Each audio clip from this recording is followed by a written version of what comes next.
నమస్తే, తెలుగురాజ్యంకి స్వాగతం. నేను మిస్ సంధ్య.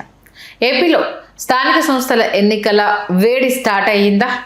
అటు అన్ని అంశాలకు సంబంధించి పార్టీలు ఎవరికి వారు వ్యూహ ప్రతివ్యూహాలు రచించే ప్రయత్నం చేస్తున్నారా? ఈసారి మేయర్ పీఠాలపైనే అన్ని పార్టీలు కన్నేశాయా? ముఖ్యంగా రాయలసీమ రాజకీయంలో అనంతపురం ఇప్పుడు కాకరేపుతోంది. మరి అనంతపురం మేయర్ పీఠం విషయంలో ఎలాంటి డిస్కషన్ నడుస్తుంది తెలుసుకునే ప్రయత్నం చేద్దాం. చరిత్రకారులు, సినీ రాజకీయ విశ్లేషకులు చిల్లగడ్డ శ్రీకాంత్ గారు మనతో ఉన్నారు. ఆయన మాటల్లో. శ్రీకాంత్ గారు నమస్తే. నమస్కారం సంధ్య గారు.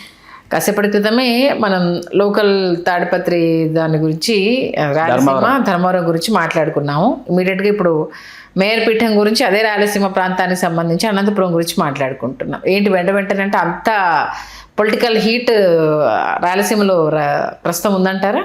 కరువు సీమ కదండి.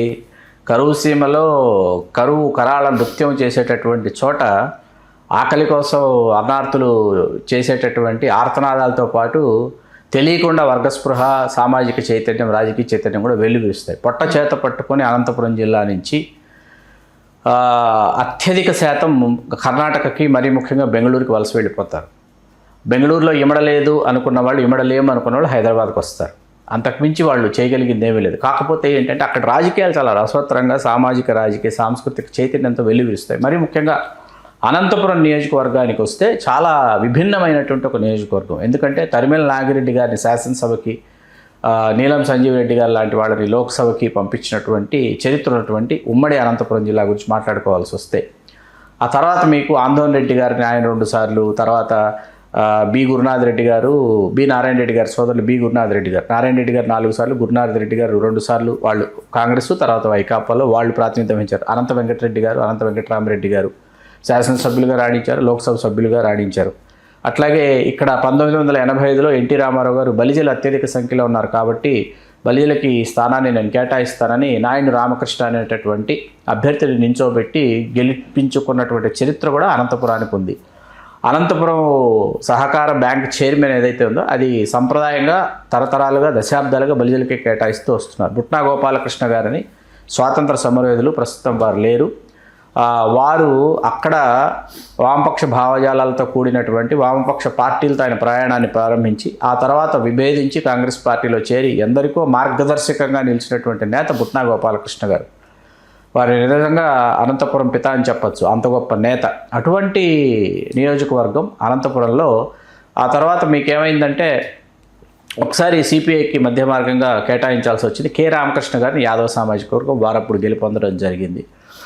మీకు వైకుంఠం ప్రభాకర్ చౌదరి 2014లో గెలుపొందడానికి ముందు అంటే మహాలక్ష్మి శ్రీనివాసులు గారు తెలుగుదేశం 2 పర్యాయాలు అంటే ఓడిపోయేటటువంటి ఎన్నికలు 2009, 2012 ఉప ఎన్నికలో బలిజ సామాజిక వర్గానికి కేటాయించారు. చంద్రబాబు నాయుడు గారు కేటాయించారు. ఓడిపోయిన 14లో ఖచ్చితంగా కూటమిలో పొత్తు ధర్మంలో భాగంగా గెలుస్తారనుకున్నప్పుడు మహాలక్ష్మి శ్రీనివాసులు గారికి కేటాయించకుండా వైకుంఠం ప్రభాకర్ చౌదరి గారికి కేటాయించింది. ప్రభాకర్ చౌదరి గారు గెలిచారు. అంత క్రితమైన మున్సిపల్ చైర్మన్గా కూడా చేశారు.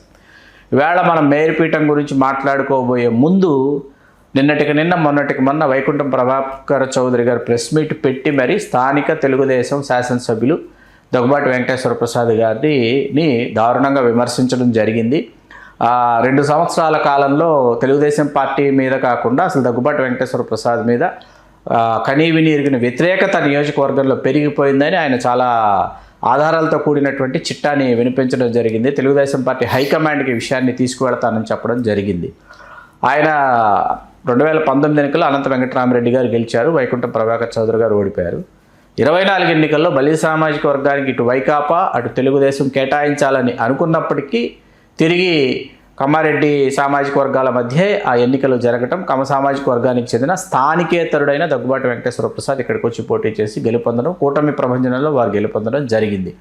వైకాపాలో చెప్పుకోదగ్గ సంఖ్యలో బలిజలు ఆశించారు. మహాలక్ష్మి శ్రీనివాసులు కావచ్చు, లేకపోతే డాక్టర్ కలిమిశెట్టి మునరత్నం కావచ్చు, వీళ్ళందరూ ఆశించారు.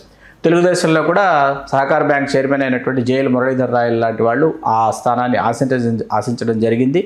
మురళీధర్ రాయలు గారు సహకార బ్యాంక్ చైర్మన్గా కొనసాగుతూ ప్రస్తుతం మేయర్గా పోటీ చేయడానికి మురళీధర్ రాయలు మార్గం సుగమం చేసుకుంటున్న సమయంలో తెలుగుదేశం 2 గ్రూపులుగా విడిపోవడం, ఒకటి దగ్గుబాటి వెంకటేశ్వర ప్రసాద్ గ్రూపు, మరొకటి వైకుంఠం ప్రభాకర్ చౌదరి గ్రూపుగా విడిపోవడం అనేది ఇప్పుడు ఎవరికి అంతుపట్టడం లేదు. మనకి ఉమ్మడి అనంతపురం జిల్లాలో విచిత్రమైన విషయం ఏంటంటే నందమూరి కుటుంబానికి ఆలవాలంగా వాళ్ళ నియోజకవర్గంగా అలరారుతున్నటువంటి హిందూపురం నియోజకవర్గం ఈ జిల్లాలోనే ఉందన్న విషయం మనం ఇక్కడ గుర్తుపెట్టుకొని తీరాలి. మనకి ఇక్కడ విచిత్రమైన విషయం ఏంటంటే, ఒకవైపు ఏమో ఉరవకొండ నుంచి పయ్యావుల కేశవ్ గారు ప్రాతినిధ్యం వహిస్తుంటారు. దశాబ్దాల తరబడి రాజకీయ నేపథ్యం ఉంది. ఆయన రాష్ట్ర మంత్రి మండలిలో ఉన్నారు. మరొకవైపు రాప్తాడు నియోజకవర్గంలో పరిటాల సునీత గారు ప్రాతినిధ్యం వహిస్తూ దశాబ్దాల తరబడి రాజకీయ నేపథ్యం వారు కలిగి ఉన్నారు. ఇట్లా ఈ నేపథ్యం ఉన్నటువంటి రాజకీయ నేపథ్యం ఉన్నటువంటి కుటుంబాలు తెలుగుదేశం యొక్క క్యాడర్ ఏదైతే ఉందో క్యాడర్ చిక్కు చెదరకుండా హోరాహోరీ బాహాబాహి డి అంటే డి అని ఢీకొనేటటువంటి నేతలు ఉన్నటువంటి ఉమ్మడి అనంతపురం జిల్లాలు. ఎందుకంటే కాంగ్రెస్ ఒకసారి పైచేయి అప్పట్లో, తర్వాత వైకాపా పైచేయి సాధిస్తే ఒకసారి మేము తక్కువ తిన్నామా అని చెప్పేసి పైచేయి సాధించేటటువంటి పరిస్థితులలో తెలుగుదేశం పార్టీ కూడా ఇప్పుడు సవిత గారు ఉన్నారు. కురుపు సామాజిక వర్గానికి చెందినటువంటి వ్యక్తి, వెనుకబడిన తరగతుల నుంచి రాష్ట్ర మంత్రివర్గంలో వారు అలరాడుతున్నారు. ఇట్లా విచిత్రమైనటువంటి సామాజిక వర్గాలు, విభిన్నమైనటువంటి సామాజిక వర్గాల విభిన్నమైనటువంటి సామాజిక సమీకరణలతో అనంతపురం జిల్లా ఉంటుంది. మధ్యలో ముస్లిం మైనార్టీలకు అవకాశం కలుగుతూ ఉంటుంది. ఇటువంటి అంటే అందరికీ చెప్పుకోదగ్గ స్థాయిలో ఏదో ఒక విధంగా రాజకీయంగా లబ్ధి చేకూరేటటువంటి పరిస్థితుల్లో వేళ అనంతపురం మేయర్ అనేది బలిజలు సాధించుకోవడానికి మార్గం జైలు మురళీధర్ రాయలు గారు సుగమం చేసుకుంటున్న సమయంలో తెలుగుదేశంలో ఇప్పుడు గ్రూపు తగాదాలు రోడ్డుకెక్కి బజార్న పడి తెలుగుదేశం పార్టీ రేపు మేయర్పీఠం దక్కించుకుంటుందా, లేకపోతే కూటమి మీద ఎంతో కొంత ఉన్న వ్యతిరేకతని వైకాపా మేయర్పీఠం ఎగరేసుకుని వెళ్ళడానికి దీనిని పునాది చేసుకుంటున్నది చాలా ఆసక్తికరంగా రాజకీయ విశ్లేషకులు అనంతపురంలో ఎదురు చూస్తున్నారు. మెయిన్లీ ఇంకొకటి వినిపిస్తుంది ఏంటంటే, ఇప్పుడప్పుడే స్థానిక సంస్థల ఎన్నికలకు నోటిఫికేషన్ అయితే ఇచ్చే అవకాశం లేదు. చంద్రబాబు నాయుడు గారు నిర్వహించడానికి ఏ కోసాన ఇంట్రెస్టెడ్గా లేరు. కేవలం అమౌంట్ కోసం ఇది పెట్టకపోతే కేంద్రం నుంచి రావాల్సిన 13,000 కోట్ల అమౌంట్ రాదు కాబట్టి అన్న కోణానికి తప్పితే ఆయన పెట్టడానికి అయితే ఇంట్రెస్టెడ్గా లేరు. దీంతో గ్రూప్ తగాదాలు ఎక్కువ అవుతున్నాయి అన్నది వినిపిస్తున్నమాట. దీని గురించి ఇది మీరు లేవనెత్తిన అంశం చాలా ఆసక్తికరమైన అంశం. దీనికి చెప్పాలనుకుంటే దీనికి ఏం చెప్పొచ్చునంటే, వాస్తవానికి స్థానిక సంస్థల ఎన్నికలు నిర్వహించి తీరాల్సినటువంటి ఒక పరిస్థితి అయితే ఉంది. ఎందుకు అంటే, మొన్న కూటమి అన్నది జట్టు కట్టిన తర్వాత ఏంటంటే 21 స్థానాలు జనసేనకు విడిచిపెట్టాల్సి వచ్చింది. 10 స్థానాలు భాజపాకు విడిచిపెట్టి మిగతా స్థానాల్లో తెలుగుదేశం పోటీ చేస్తే తెలుగుదేశం 135 స్థానాల్లో విజయం సాధించింది. 11 స్థానాల్లో వైకాపా విజయం సాధించింది. అయితే ఇప్పుడు ఇక్కడ 10 స్థానాల్లో 8 స్థానాల్లో భాజపా విజయం సాధించింది. భాజపా ప్రాతినిధ్యం వహిస్తున్న ఎచ్చర్ల లాంటి చెప్పుకోదగ్గ నియోజకవర్గాలు, జనసేన ప్రాతినిధ్యం వహిస్తున్నటువంటి కొన్ని చెప్పుకోదగ్గ నియోజకవర్గాలు, నెల్లిమర్ల లాంటి బలమైనటువంటి నియోజకవర్గాలు, ఇట్లా ఈ నియోజకవర్గాల్లో ఏంటంటే తెలుగుదేశం పార్టీ తాము బలంగా ఉన్న చోట్ల మాత్రమే కాకుండా ఆ నియోజకవర్గాలలో కూడా తమ యొక్క క్యాడర్కు సంబంధించినటువంటి వారికి స్థానిక సంస్థల ఎన్నికల్లో పోటీ చేసేటటువంటి అవకాశం ఖచ్చితంగా కల్పించి తీరాలి, ఒక ప్రాధాన్యం ఇవ్వాలి. అట్లాగే ఈ 135 నియోజకవర్గాలు మరియు 8 నియోజకవర్గాలు, 135 ఒక 8 143 నియోజకవర్గాలు.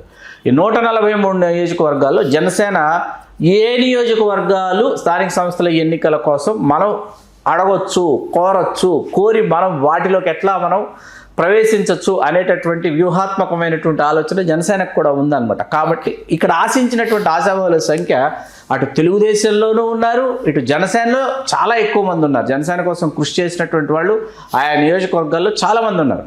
వీళ్ళందరినీ అకామిడేట్ చేయాల్సినటువంటి పరిస్థితి. ప్రతి ఒక్కరికి ఎమ్మెల్యే సీటు, ఎంపీ సీటు ఇవ్వడం సాధ్యపడదు. ప్రతి ఒక్కరిని ఎమ్మెల్సీగా పంపించడం కుదరదు. కాబట్టి ఇప్పుడు ఇక్కడ ఈ వాతావరణం మీకు వేడెక్కింది. వాతావరణం వేడెక్కిన తర్వాత గెలుపో, ఓటమో, పరాభవమో, విజయమో, మరొకటో ఇంకొకటో ఖచ్చితంగా రేపటి ఎన్నికలకు రెఫరెండం అని అనుకోకుండా పోయేటటువంటి పరిస్థితి లేదు. అయినప్పటికీ ఒకంత వ్యతిరేకత ద్యోతకం అయినప్పటికీ ఖచ్చితంగా మీరు ఎన్నికలు నిర్వహించడం వల్ల ఏమవుతుందంటే, మీరు చెప్పుకోదగ్గ స్థానాలలో చెప్పుకోదగ్గ సంఖ్యలో గెలిచారు అంటే మీరు రిలాక్స్ అవ్వచ్చు, కొంత రిలీఫ్గా ఫీల్ అవ్వచ్చు. కాలేదు అని అనుకున్నాం, హోరాహోరీ పోటీ జరిగింది, తెలుగుదేశానికి కూటమికి వైకాపాకి జరిగిందని అనుకుంటే తెలుగుదేశం రాబోయే 3 సంవత్సరాలలో లేకపోతే రాబోయే 2-2.5 సంవత్సరాల్లో ఏ విధంగా మనం గ్రాఫ్ పెంచుకోవాలి, మనం ఎక్కడ తప్పు చేశాము, ఎక్కడ సరిదిద్దుకోవచ్చు, ఎందుకు ప్రజలు మనల్ని వ్యతిరేకిస్తున్నారు, వాళ్ళ వ్యతిరేకతను పోగొట్టుకోవాలంటే మన ప్రజలను ఆకర్షించాలంటే మనం ఏం చేయాలనేటటువంటి ఒక అవగాహన అయితే కూటమికి అయితే వస్తుంది. దానికోసమైనా మీకు స్థానిక సంస్థల ఎన్నికలు నిర్వహించి తీరాలి.